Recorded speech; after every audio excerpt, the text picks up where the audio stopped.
I'm Sammy Mitchell. I'm 35, and my own father texted me that I was too poor and embarrassing to show up at his retirement party, a party being held in a luxury hotel that I secretly owned. Before I tell you about the moment my father's jaw hit the floor when the entire staff greeted me as their boss, let me know where you're watching from in the comments below. It's always incredible to see how far these stories can reach. It all started on a Tuesday, a day that felt no different from any other. I was in my office, a space I designed to be my sanctuary. It takes up the entire 60th floor of what the city calls the Sterling Tower. The glass walls give me a panoramic view of the skyline, a constant reminder of what I'd built. On the wall behind my desk hangs a single piece of art, a massive, chaotic, abstract painting that from a distance resolves into a serene image of a single powerful wave.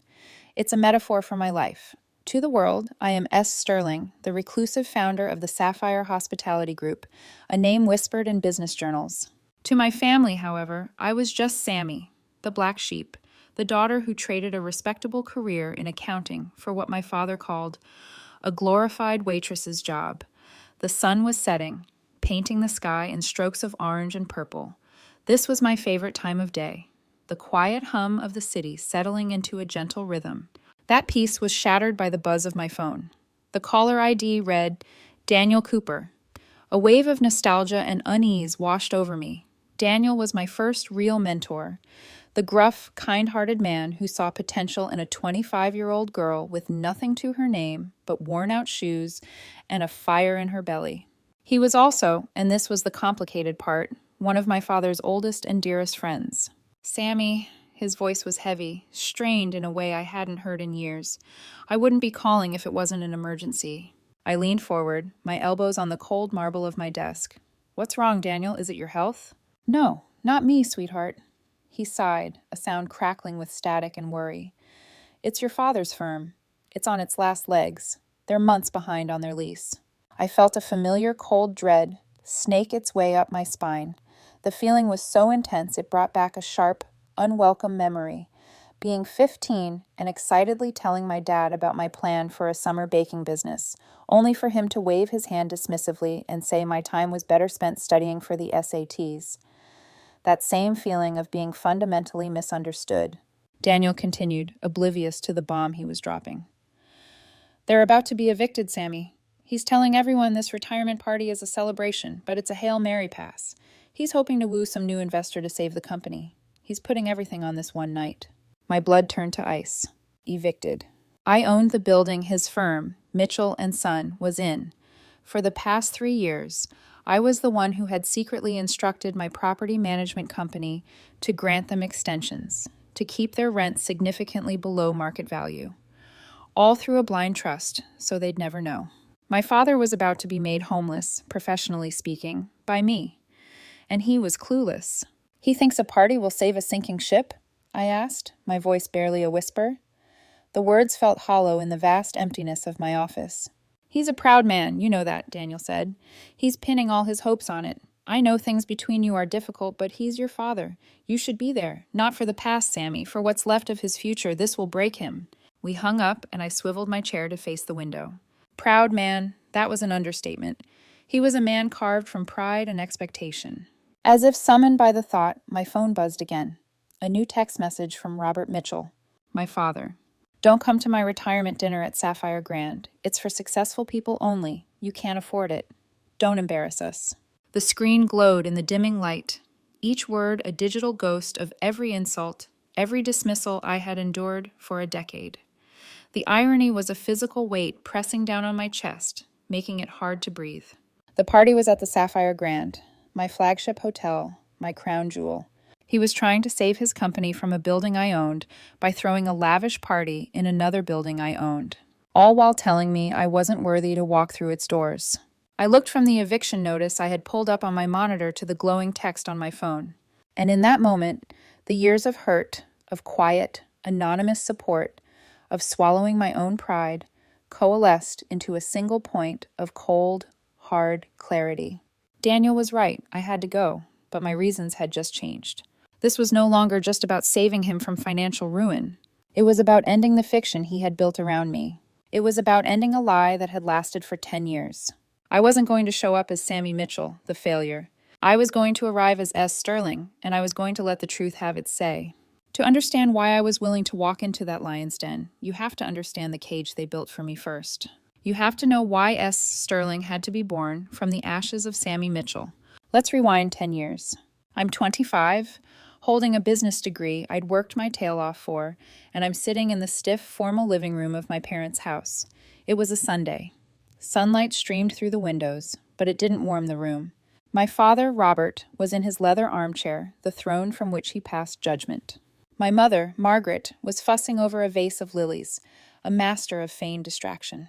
And my sister, Clarissa, 2 years my senior and a newly minted lawyer, leaned against the doorframe with the easy arrogance of someone who had never known a day of true struggle. She was the golden child, the daughter in Mitchell and daughter. Her path was paved with gold. Mine, it turned out, was about to be washed away. I have something to tell you all, I started, my voice betraying a slight tremor. I have decided to leave the firm. My father rustled his newspaper, a deliberate, dismissive sound. Don't be absurd, Samantha. You've got a clear path to a partnership, a good salary. Your entire future is mapped out. That's the problem, Dad. It's your map, not mine, I said, finding a sliver of courage. I want to work in the hospitality industry. I want to build hotels, manage resorts, create experiences. He finally lowered the newspaper. His eyes, the same shade of blue as mine, were glacial. Hospitality? You want to fluff pillows for a living? We paid for a top-tier business education so you could be a maid? His voice dripped with a disappointment so potent it felt like acid. Clarissa let out a short, barking laugh. Don't you get it, Dad? She doesn't want a career. She wants a hobby. She wants to talk to people about their honeymoons. What's next? Becoming a cruise director? It's a multi-billion-dollar industry, Clarissa, I shot back, my face getting hot. It's about logistics, branding, finance. Samantha, think of our standing in the community, my mother chimed in, her voice edged with panic. What will we tell the Prestons? The Blackwoods? Your sister is a respected lawyer. Your father is a pillar of the business community. And you want to work in a service job? We can't have you showing up to the club's Thanksgiving dinner talking about your new uniform. The final verdict came from my father. He stood, his 6-foot frame seeming to suck all the air out of the room. His face was red with a righteous anger. I have built this family's name on a foundation of respectability and financial success.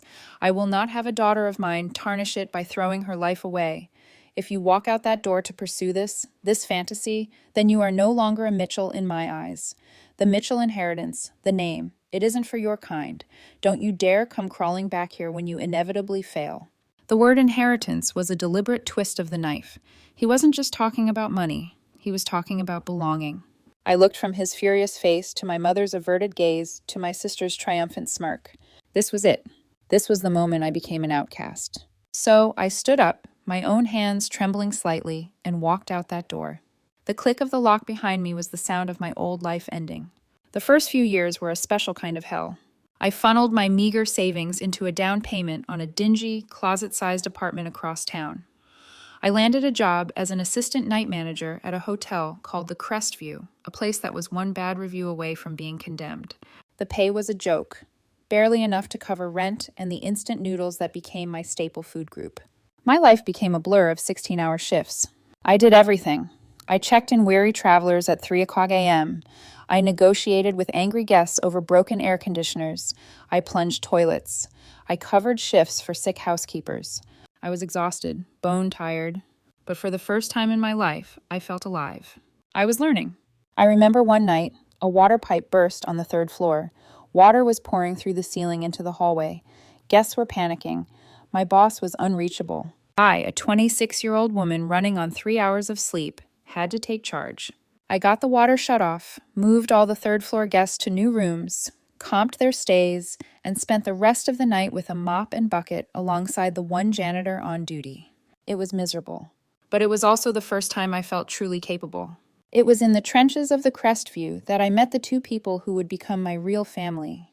Owen Reynolds was a security guard, a quiet, observant guy, putting himself through night school to become a forensic accountant. He'd find me passed out at the front desk, a textbook open on my lap. He wouldn't say much. He'd just slide a cup of lukewarm coffee from the machine in front of me and say, "Don't burn out, girl." After the flood, he stayed with me all night, helping me clean up. We didn't talk much, just worked. At dawn, we sat on the curb outside, completely spent, and shared a stale donut. That's when I knew he was a true friend. And then there was Daniel Cooper, the hotel's general manager. He was an old-school hotelier, tough, demanding, and rumored to have worked in every major hotel chain on the planet. One night, he found me in the back office, surrounded by piles of invoices and financial reports, trying to figure out why our food costs were so astronomically high. I was just the night manager. This was way above my pay grade. I thought he was going to fire me for overstepping. The next day, he called me into his office. "You found the discrepancy in the produce invoices, didn't you?" he asked, his voice a low rumble. I nodded, my heart pounding. "Yes, sir. It looks like our main supplier has been overcharging us by at least 15% for the last 6 months." He grunted, a sound that could have meant anything.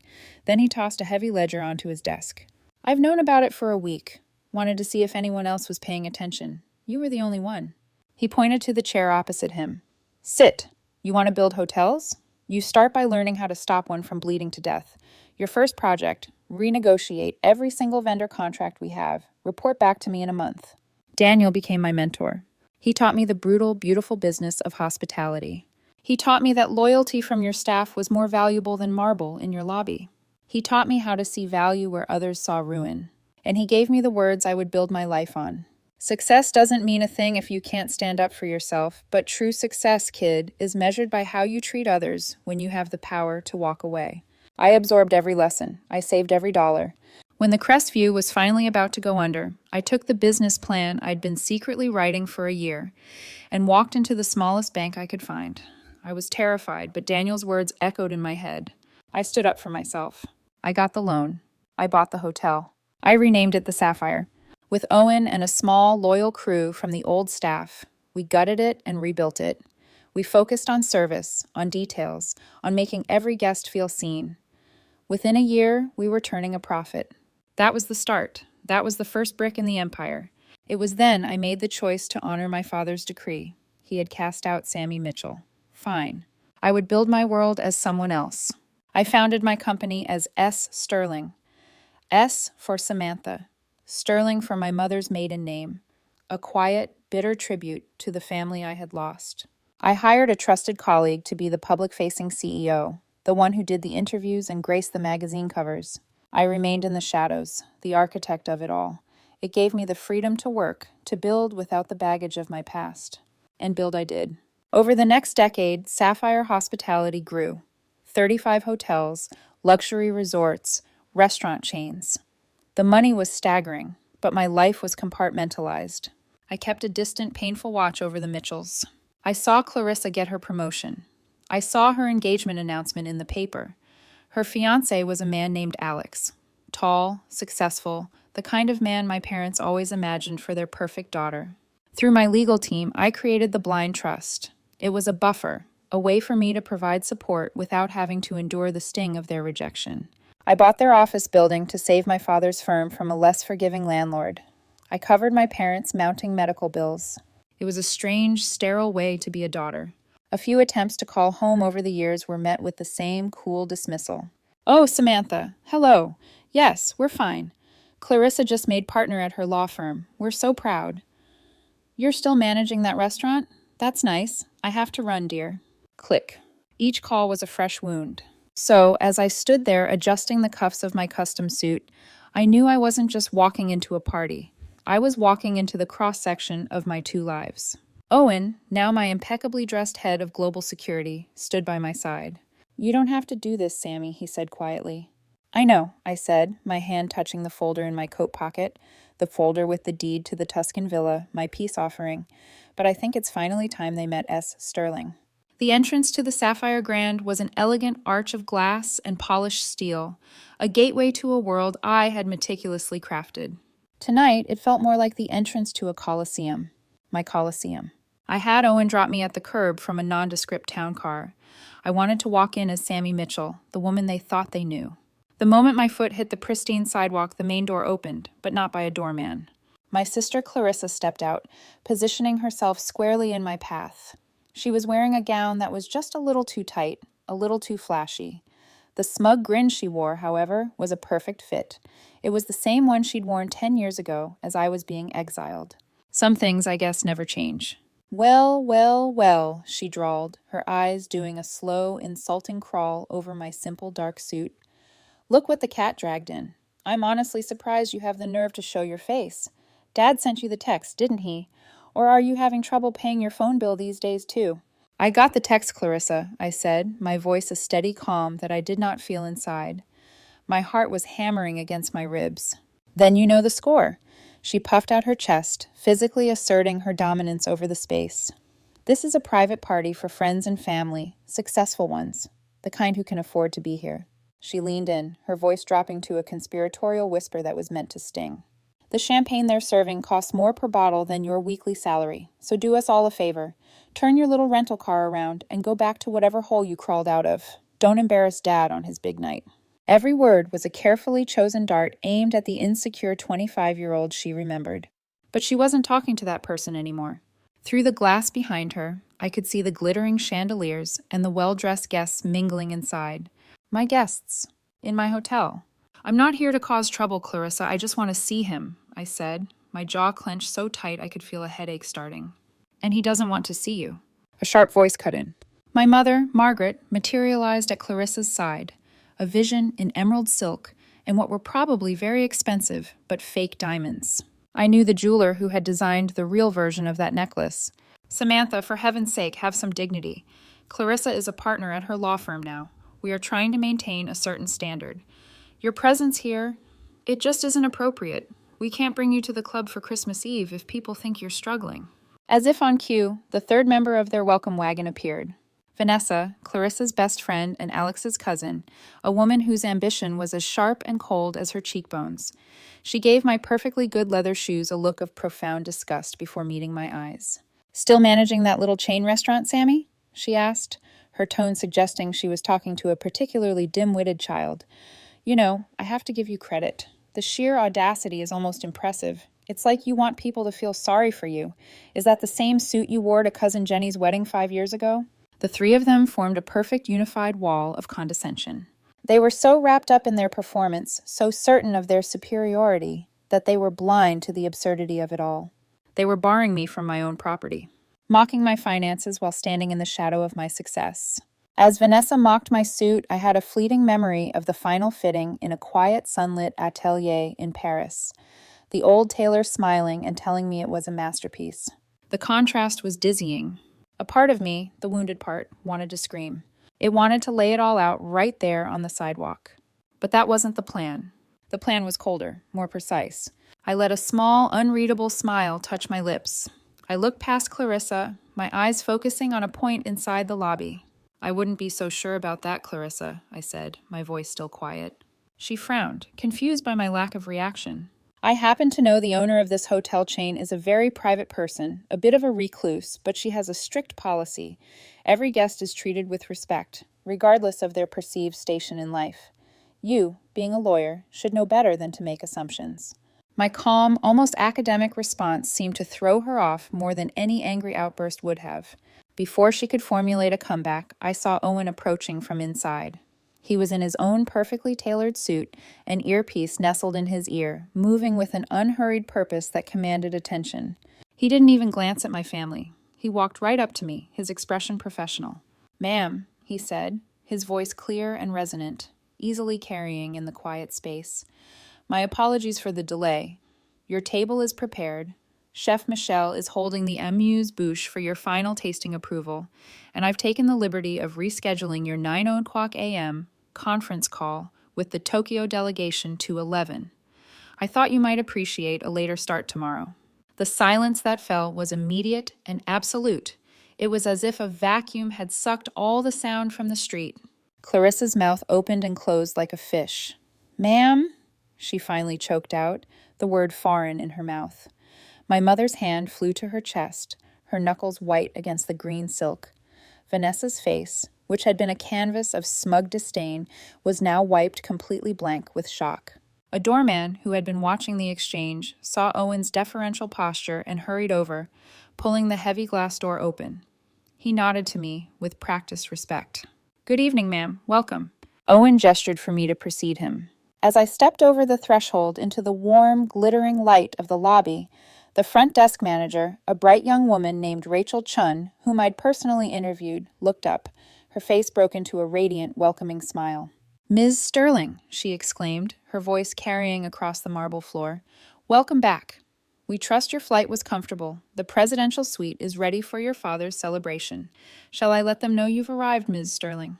The name landed like a grenade in the middle of my family. I saw the recognition flash in Vanessa's eyes first. She was a lawyer. She read the financial pages. She knew that name.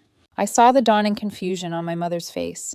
I didn't turn back. I simply gave Rachel a warm smile. "Thank you, Rachel. That would be wonderful."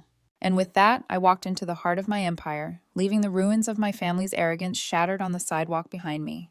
The walk from the entrance to the private elevator was like moving through a dream. The lobby of the Sapphire Grand was alive with the quiet bustle of a five-star hotel on a busy night. To me, it was a symphony I had conducted. I knew the acoustics of the room, the source of the faint scent of white tea and citrus in the air, the name of the artist who had painted the abstract canvas behind the concierge desk. Every staff member I passed offered a subtle, professional acknowledgement, a crisp nod from the head concierge, a warm smile from a waitress arranging a table at the lobby bar, a slight bow from one of the security personnel stationed discreetly near the entrance. They weren't fawning. It was something better, a quiet, shared respect. They knew me as Ms. Sterling, the demanding but fair owner who remembered their names and valued their work. Behind me, I could hear the hesitant, shuffling footsteps of my family. They were following me into a world they didn't understand, a world where the roles had been violently, inexplicably reversed. I could feel their confusion radiating like heat. "Your father is in the presidential suite," Owen murmured beside me, his voice low. "He booked it on his platinum card. I ran the number. It's a few hundred away from being declined." I shook my head. The performance of wealth was always more important to him than the reality of it. As we reached the gilded doors of the private elevator, I could hear my mother's frantic whispers. "Sterling, Robert, isn't that the name of the woman who bought the old Harrison building? The one Clarissa said was some foreign ghost investor?" Clarissa's reply was a strangled, incoherent sound. Vanessa, however, was deadly silent. The gears in her sharp legal mind were turning at a furious pace. She was no longer thinking about my cheap suit. She was thinking about her firm's multi-million-dollar lease application for the Sapphire Tower, an application that was currently sitting on my desk, awaiting my personal signature. She was thinking about her future partnership, a promotion that was contingent on landing that very lease. She was realizing she had just insulted the woman who held her entire career in the palm of her hand. The elevator arrived with a soft ping. We stepped in, the doors closed, encasing the four of us in a small, suffocating box of polished mahogany and stunned silence. I caught my reflection in the mirrored surface. Clarissa was fidgeting with her clutch, a nervous tic I hadn't seen since we were kids. My mother was smoothing a non-existent wrinkle on her dress, her gaze fixed on the floor. Vanessa's eyes darted everywhere, calculating, assessing, no doubt looking for an escape route. I just looked calm. I didn't feel it. Inside, a storm of 10 years of resentment was raging. When the doors opened again, we were in a private vestibule. Soft music and the murmur of conversation drifted from the open doors of the presidential suite just ahead. A server in a crisp uniform stood waiting for us. She smiled warmly at me. "Ms. Sterling, welcome. A glass of the 98 Domagnon you requested for the celebration." "Thank you, Maria," I said, taking a flute. My family stared. They looked at Maria, then at me, as if trying to solve an impossible equation. I had used the server's name. We stepped into the suite. It was a sprawling space with floor-to-ceiling windows offering a breathtaking view of the city. 50 or 60 people, the pillars of my father's social and professional world, were clustered in conversation, holding glasses of my champagne, eating canapés prepared by my chef. My father was in his element. He stood in the center of the room holding a glass of scotch, regaling a small group with a story.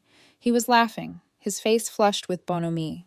He was playing the role of the beloved patriarch, the respected man of business, entering a golden retirement. Then his eyes found me at the entrance. His smile vanished, replaced by a flash of pure fury. He excused himself and began striding toward me, weaving through his guests with a grim determination. "Samatha," he hissed as he reached me, his voice a low, vicious growl meant only for my ears. "I have never been more embarrassed in my life. I gave you a direct order. You will leave this instant. Get out before I have security remove you." Before I could form a reply, a man standing next to my father turned. It was Walter Harrison, an executive VP at one of the country's largest banks. Walter was a man my father had been courting for years, for both business and social validation. Walter's professional smile froze on his face. His eyes widened, not at my father, but at me. A look of complete and utter shock washed over him. He completely ignored my father's presence and shot his hand out toward me. "Ms. Sterling," he exclaimed, his voice booming slightly in his surprise. "My God, I had no idea you were back in the States. My office has been trying to get on your schedule for months.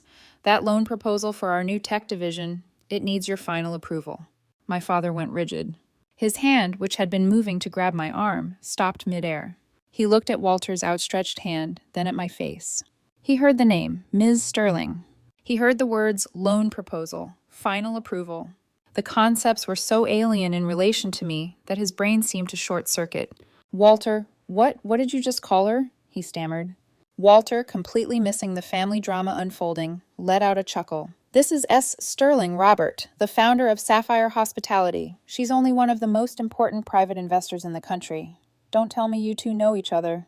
As if to hammer the nail into the coffin, James Preston, the senior managing partner of Preston and Whitmore, stepped into the circle. He was a man who could smell opportunity from a mile away. "Sterling," his eyes lit up with the avaricious gleam of a predator. He, too, bypassed my father. "James Preston, my firm has our flagship lease proposal for the Sapphire Tower on your desk, a crucial deal for our firm's future." He then shot a pointed look at Clarissa, who was standing paralyzed behind my mother. "Your sister, my junior partner, assured me she had a personal connection to the owner. I'm beginning to see that connection is far more direct than she led us to believe."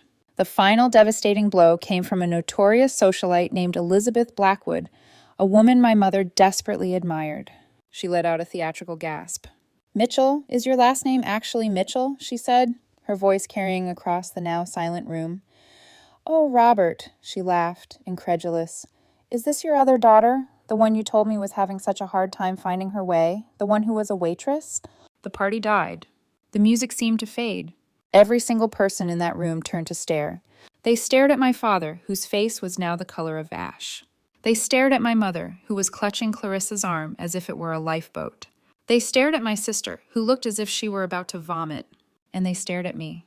My father took an involuntary step backward, stumbling slightly. The look in his eyes was no longer anger. It was a profound, world-shattering horror. He wasn't just realizing that his younger daughter was successful.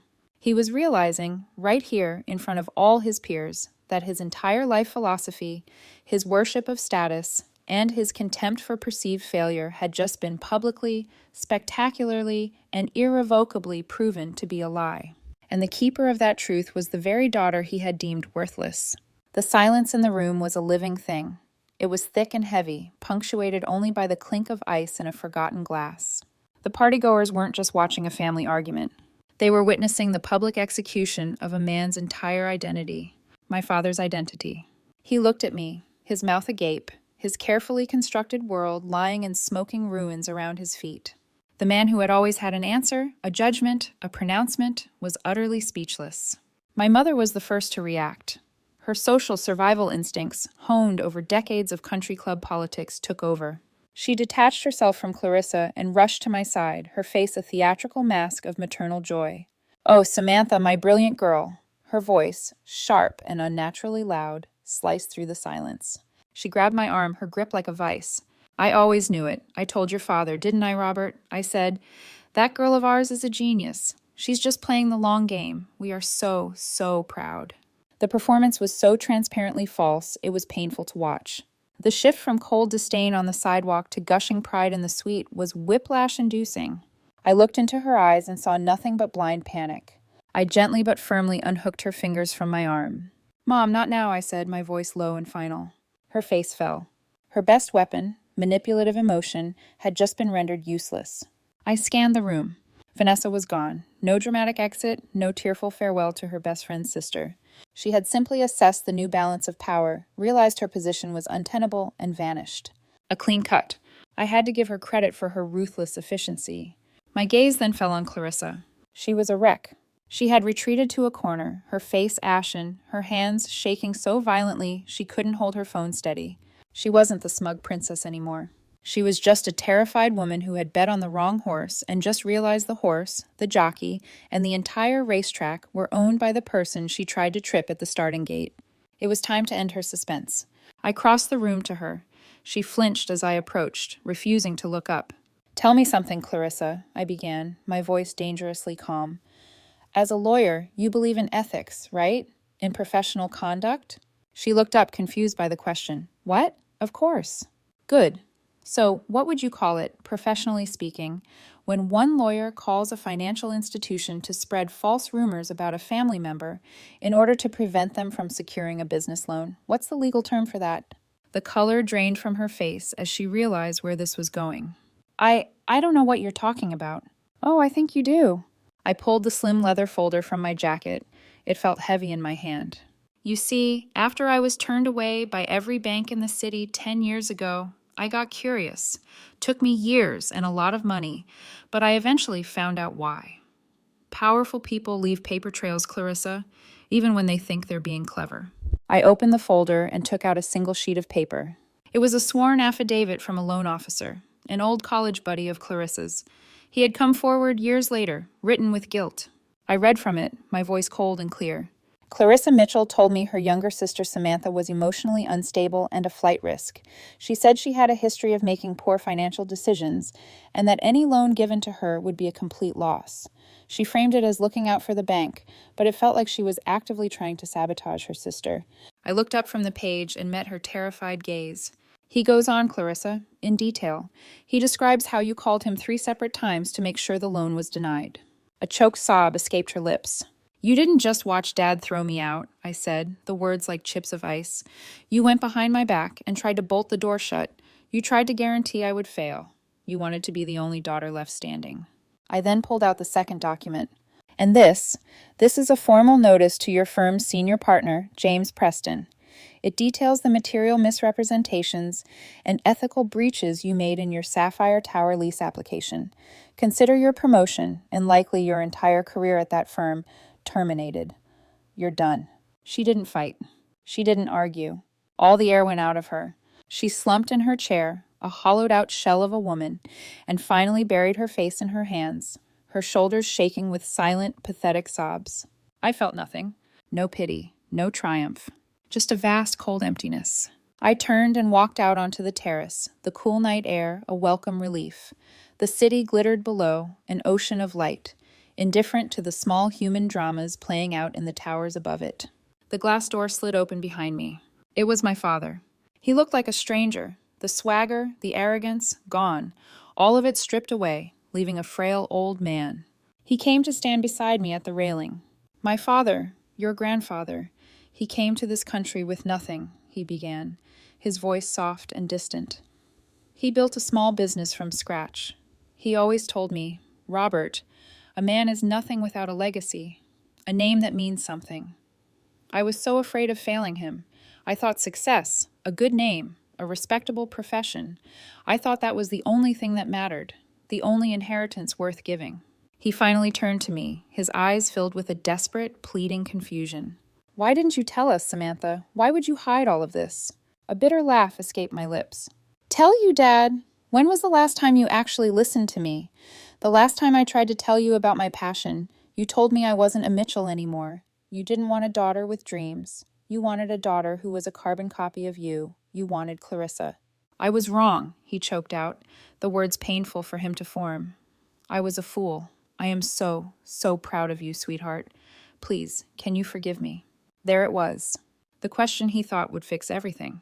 The appeal for forgiveness, offered only now that I had proven my worth in the only currency he valued, money and power. He wasn't proud of me. He was proud of my portfolio. In that moment, a dark, ugly part of me surfaced. The wounded 25-year-old inside wanted to hurt him. It wanted to sneer and say, "Forgive you? I'm about to foreclose on your company. How's that for forgiveness?" It wanted to see him completely and utterly broken. But then I remembered Daniel's words, standing up for yourself. This was the test. Was I going to become a mirror image of my father, using power to wound? Or was I going to be someone else, someone better? I chose better. This was never about forgiveness, Dad, I said, my voice finally steady. This is about respect. You were never proud of me. You're proud of this. I swept my hand out, indicating the sprawling city. You're proud of what Essie Sterling built. You never respected Sammy Mitchell. You didn't respect the 16-hour days, the ramen noodle dinners, the risk, the struggle, the passion. You only respect the polished end result. And I can't forgive you for that, because your respect was never mine to earn. It was supposed to be unconditional. I reached into my pocket and retrieved the folder containing the deed to the villa in Tuscany. I placed it on the small table between us. This was your retirement gift, I said softly. A peace offering, I guess. Now it's just a piece of paper. I left it there, but it's proof that the daughter you threw away never fully threw you away. Think about that. I turned my back on him and walked back into the silent, broken party, leaving him alone with the city, the deed, and the devastating truth. Stepping back into the suite was like walking into the aftermath of a battle. The air was thick with tension. The remaining guests, the ones too fascinated by the drama or too sycophantic to leave, were clustered in small whispering groups. The music had been turned off. The silence was louder. My mother intercepted me before I had taken 3 steps. Her face was a ruin of tear-streaked foundation. Samantha, we can fix this, she pleaded, her voice a desperate, cracking whisper. We're a family. We can start over. A family should be together. She reached for me, her hands outstretched as if to physically pull our broken family back together. I held up a hand, not unkindly, but with unmistakable firmness. It was a barrier, the first real boundary I had ever erected between us. We will talk, Mom, I said, my voice level. But not tonight. Tonight is over. The finality in my tone stopped her cold. She stared at me, her mind unable to process a scenario where her emotional appeals had no effect. She was a general without an army. As I moved toward the exit, one of my father's old business partners, a man named Henderson, tried to intercept me. A slimy, sycophantic smile on his face. Ms. Sterling, Sammy, my girl, he said. I always saw the fire in you. We should play a round of golf sometime, discuss some synergies. I didn't even break my stride. I just looked him dead in the eye. I don't play golf, Henderson. I left him standing there with his fake smile frozen on his face. The final confrontation of the night, however, was still to come. Just as I thought I was free, Vanessa reappeared. She had not, it turned out, made her final exit. She had merely retreated to regroup. She emerged from the powder room, her lipstick reapplied, her composure restored. She was a warrior. I had to give her that.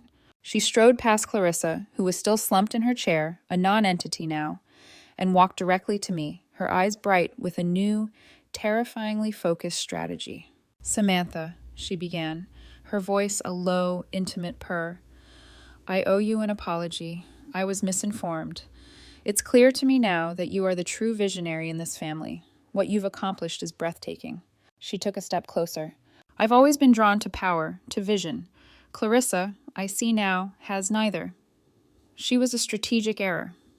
You and I, on the other hand, I think we could be a formidable team. Professionally, of course. Perhaps we could discuss it over dinner. The audacity was staggering. She was attempting to jettison her best friend and pivot to me in the same breath, right in the middle of the wreckage of my family's lives. She saw this not as a tragedy, but as a hostile takeover opportunity. I let a cold, thin smile touch my lips. Vanessa, you're a lawyer. Let me speak in terms you'll understand. I paused, letting her lean in with anticipation. Your association with my sister wasn't a misjudgment. It was a calculated merger that you hoped would lead to a profitable acquisition of status. But your partner firm has just been revealed to be insolvent. The merger is off, and there will be no new negotiations. I leaned in a fraction closer now. I believe you know where the exit is. Don't let it hit you on the way out. Her face, for the first time, flooded with color, a deep mottled red of pure fury and public humiliation. Her mask didn't just crack, it disintegrated. She shot me a look of pure hatred, turned on her heel, and marched out of the suite without a single backward glance. This time it was for good. Finally, there was only my father. He had come in from the terrace, clutching the leather folder to his chest like a holy text. He looked utterly defeated. The fight was gone. All that was left was a quiet, hollowed-out man. What happens now? He asked, his voice barely audible. It wasn't a demand. It wasn't a plea. It was the simple, terrified question of a man who had just lost the map to his own life. Now, I said, my voice softening slightly, You actually get to retire. Tomorrow morning, a team from my company, led by Owen, will begin a discreet audit of Mitchell and daughter. They will be professional and respectful. I spelled it out, leaving no room for misunderstanding. I will personally absorb the company's debts. This is not for you. It is for the 20 employees who worked for you for years and deserve to keep their pensions. They will all receive generous severance packages. Your clients will be transitioned to other reputable firms. I will ensure that the Mitchell name is not dragged through a messy public bankruptcy. Your professional legacy, what's left of it, will be clean. He nodded slowly, processing the terms of his rescue. It was a bailout, not a partnership. And Clarissa? He whispered, his eyes darting over to his catatonic daughter. I looked at her, my sister, the golden child, now tarnished beyond recognition. The temptation for vengeance was a faint, bitter taste in the back of my throat. But what would be the point? She was already a ghost. Clarissa is a grown woman, I said, the words feeling heavy and final. I won't release the evidence of her sabotage to the state bar. I won't actively ruin her, but I won't help her either. Her trust fund, the one you set up for her, is now worthless. The firm's assets are gone. The inheritance she was so worried about me sharing has vanished. She will have to find her own way, for the first time in her life. The consequences are hers to bear alone. My father closed his eyes, a single tear tracing a path down his wrinkled cheek. It was the price of his favoritism come due at last. Owen appeared at my elbow. The car is waiting, Sammy. I nodded and turned to leave. As I reached the door, my mother spoke one last time, her voice small and lost. Why, Samantha? After all of it, why are you helping us at all? I paused at the threshold, looking back at the two people who had created me, and then rejected me. Because, I said softly, that's what a daughter is supposed to do. And then I walked out, leaving them in the silent, gilded cage they had built for themselves. The next 6 months were a marathon of legal and financial maneuvers. Dissolving a company, even a small one, is a messy business. But it was also a period of strange, quiet reconstruction, not just of balance sheets, but of lives. I held to my promise. Mitchell and daughter was laid to rest with dignity. Its employees were cared for. Its clients were protected. My father's name was spared the public humiliation of bankruptcy. He and my mother sold the big, empty house in the suburbs and moved into a comfortable but far more modest condo downtown. The blind trust was dissolved, and I set up a new, transparent one to handle their ongoing medical needs. There were no more secrets. I got updates on my father through Daniel. After weeks of drifting aimlessly, he had started volunteering at a nonprofit that offered financial counseling to low-income families.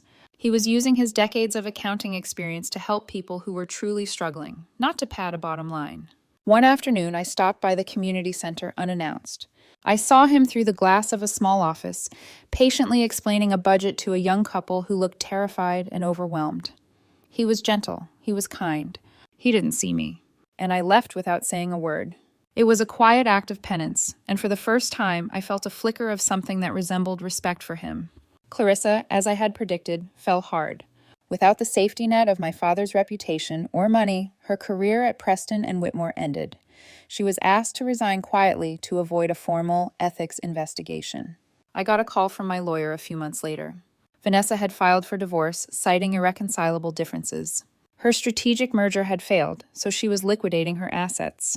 The last I heard, Clarissa was working as a paralegal, drowning in paperwork at a small personal injury firm an hour outside the city. She had gone from a princess to a ghost. We hadn't spoken. The silence between us was a chasm too wide to cross. My own relationship with my parents began to transform into something new and strange. It was not the warm, loving family from television sitcoms. It was intentional. We had a scheduled phone call every Sunday afternoon. We had dinner once a month at a quiet restaurant of my choosing. These encounters were often awkward, navigating a minefield of things unsaid, but they were consistent. They were an effort. One Tuesday evening, about 8 months after the party, I went to their condo for dinner. My mother had insisted on cooking. This was, in itself, a monumental event.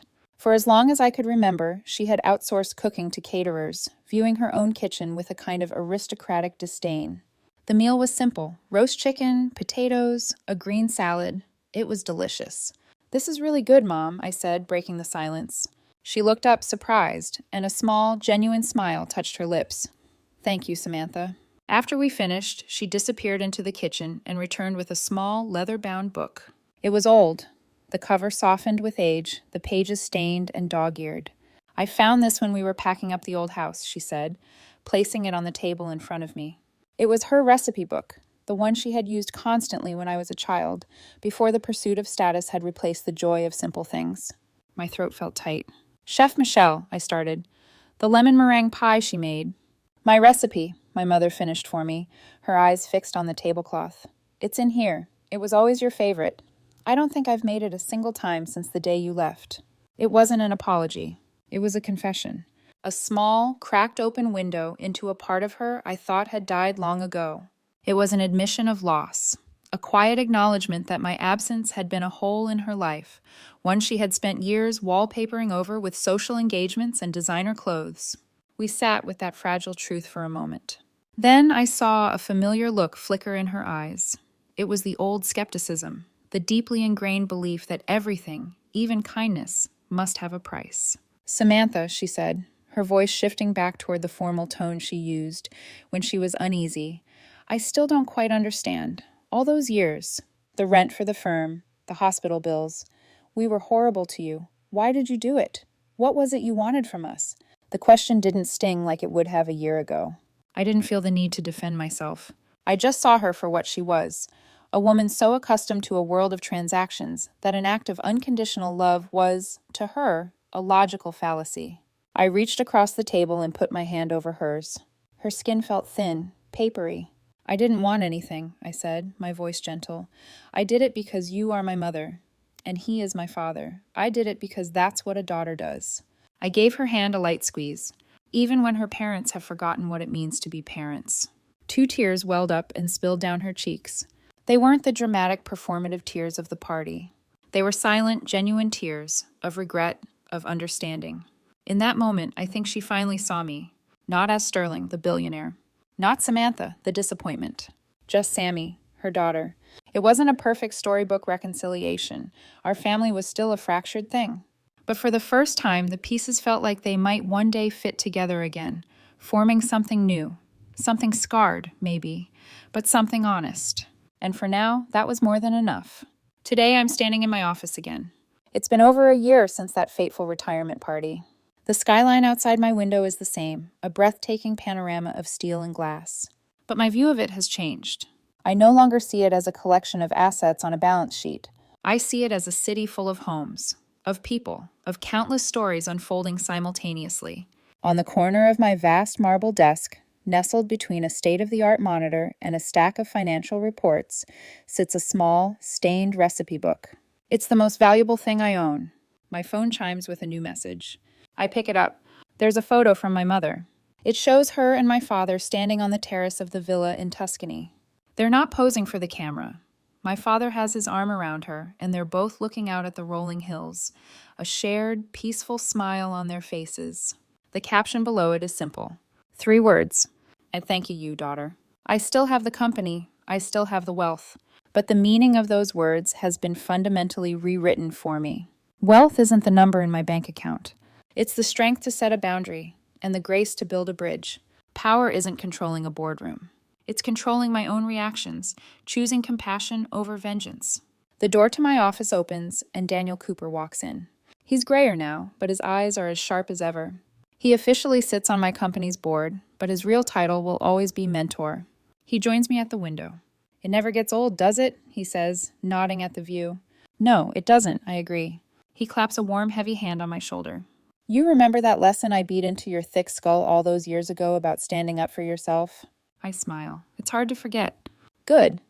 He smiles back, a genuine, proud smile that still feels like a gift. "Because you figured out the masterclass lesson all on your own. Any fool can build a fortress for herself. A wise woman builds a foundation for others." My eyes drift to a different folder on my desk, one filled not with contracts, but with essays and transcripts. It's the application file for the first round of students receiving the PTO. Mitchell and Cooper Hospitality Fund.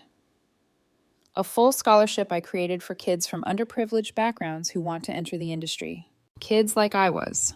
Kids with a fire in their belly and a world telling them they're not good enough. I pick up the top application.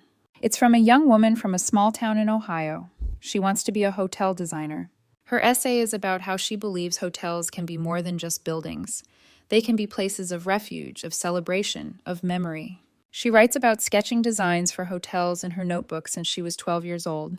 Feels like I'm reading a page from my own diary. I write approved in big letters across the top of her file. I look at the old family photo on my desk. For years, all I saw was disappointment and judgment.